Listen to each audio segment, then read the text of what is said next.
Great content is vital, but presentation matters too. In this lecture, we focus on how to design and format your portfolio so that it's aesthetically pleasing, easy to navigate, and professionally looking.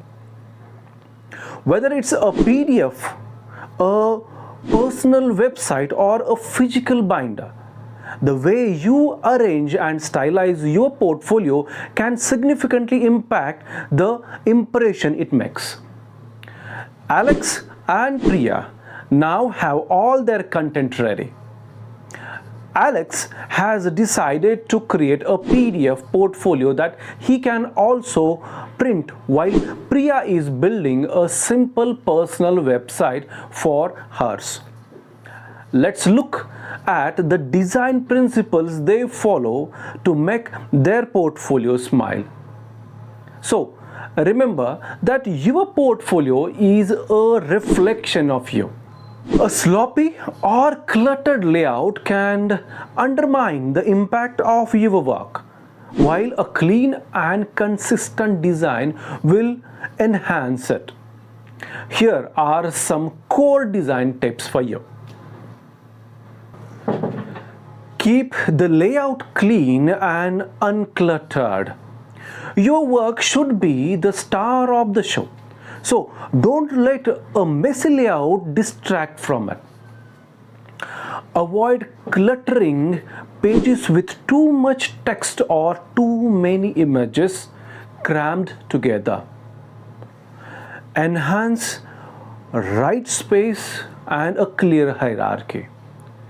For instance, Priya's website uses a simple grid to display project thumbnails with plenty of breathing room, and Alex PDF uses one project per page with consistent format.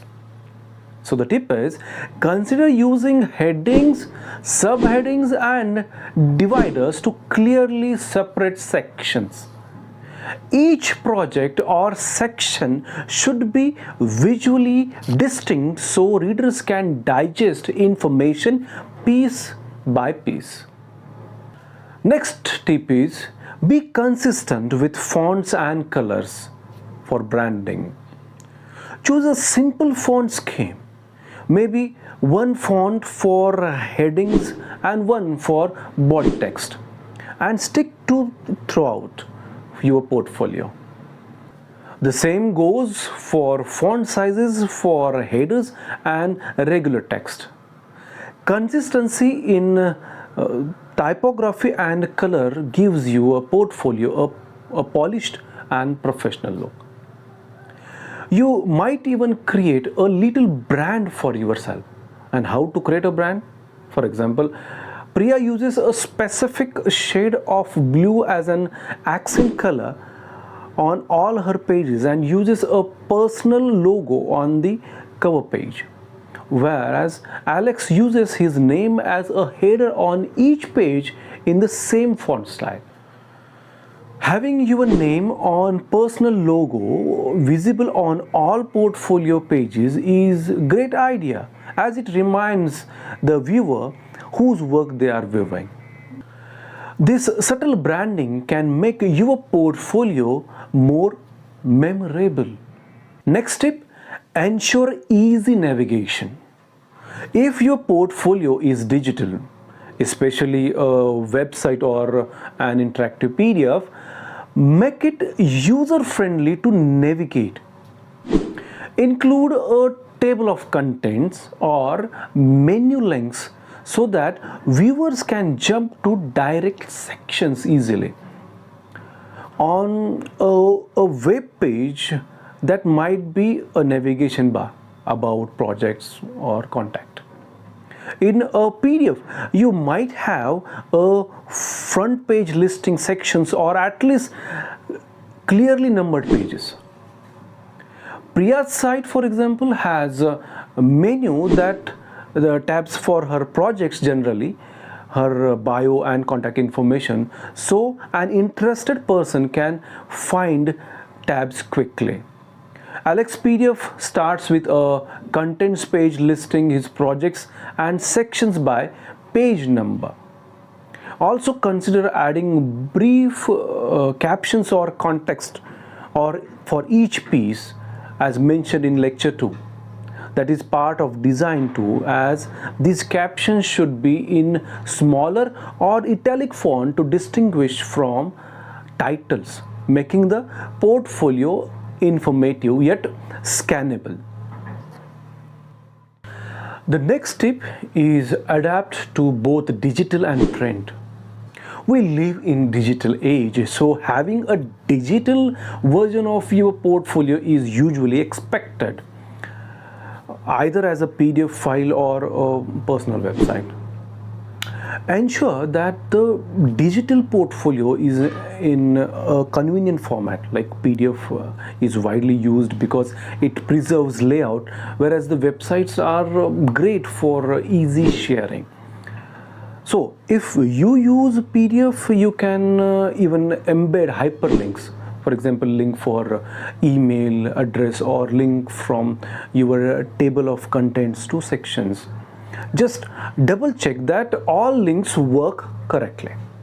Alex, for example, for instance, made sure the PDF he will email out had checked links to his LinkedIn and email, and none of the links are broken.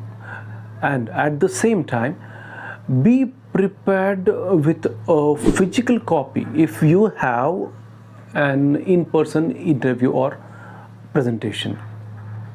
Printing a copy of your portfolio in color, good quality, shows preparedness. Alex prints a nicely bound version of his PDF to bring to interviews, and Priya prepares a PDF backup of her website in case she need to email it or print it. Also, test how your portfolio looks on different devices. If it is a website, check it on a phone, tablet and laptop. If it is a PDF, make sure the text is readable and the file size isn't too large to email. Avoid huge image files that bloat the PDF. The next tip is use high quality visuals. If your portfolio includes images, and of course it will, photos of your artwork, screenshots of your projects, etc., etc., ensure they are clear and high resolution enough to look good. Blurry or pixelated images can give a poor impression. However, balance this with file size for digital portfolios. Compress images approximately so that they isn't massive but without causing visual pixelation. Priya optimizes her images so her website looks quickly but still looks crisp, whereas Alex saved his project screenshots as JPEG with reasonable resolution to keep the PDF under a few MB in size. Next tip, visual examples and case studies. It must be included. Consider including visual aids like processes, photos or diagrams if relevant. For example, alongside his written project description, Alex shows a diagram of his engineering projects architectures, which helps reviewers visually grasp the complexity of his work. And Priya includes a couple of sketches and the final design to tell the story of her design process. Visual storytelling can make your portfolio more engaging. Yes, that's right. Just ensure each image serves a purpose. Don't include two pictures that look almost the same. Each visual should add new info to show a different angle. The final tip, and that is avoid excessive fluff. Yes, fancy graphics Excessive colors or quirky fonts can hurt more than help unless you are in a creative field where showing graphic flair is part of the evaluation. Generally, opt for a clean, simple design over something overly decorative. Right.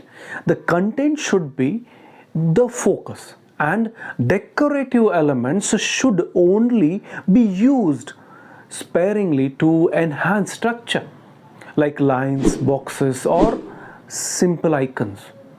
Both Alex and Priya keep their backgrounds plain, white or light color, and use a consistent color scheme that complements their work without overpowering it. About the digital formatting tips. Since many portfolios are shared or presented digitally, here are few formatting specific to get it right. Export your documents in a universally accessible format. Nowadays it's a PDF, and the PDF is the best for documents. It will look the same on every device.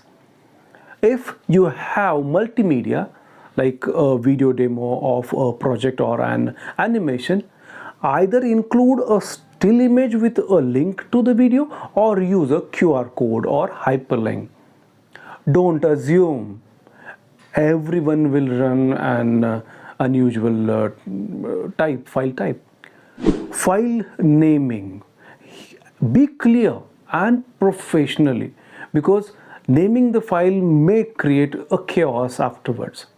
It's a minor detail that adds to professionalism. Then about if using an online platform or website, ensure your portfolio URL is easy to share. Consider using your name if possible, and that there are no privacy restrictions that would prevent a recruiter from viewing it. Design of storytelling. Good design also helps convey your narrative. Think about the sequence in which someone will view your work. Priya, for example, orders her projects in a way that the strongest pieces bookend the portfolio. One of her best projects appears first, another last, creating strong start and finish. She also intersperses a mix of short and detailed project case studies to create a nice pacing. Too many long case studies back to back might exhaust the reader. Alex uses section breaks between his different types of work. One section for code projects, one section for research, to help guide the viewer through his story logically. The visual consistency across pages lies it together, makes it feel cohesive narrative of his development. By the end of the design phase, your portfolio should be visually published or polished. Alex PDF now looks organized and professional, with each section clearly labeled and each project nicely presented on its own page. Priya's online portfolio is easy to navigate with a stylish but clean theme that complements her creative work. Both have ensured that portfolios are ready to impress at first glance. Coming up in lecture 4, now that Alex and Priya have built beautiful portfolios, how do they actually present them to others?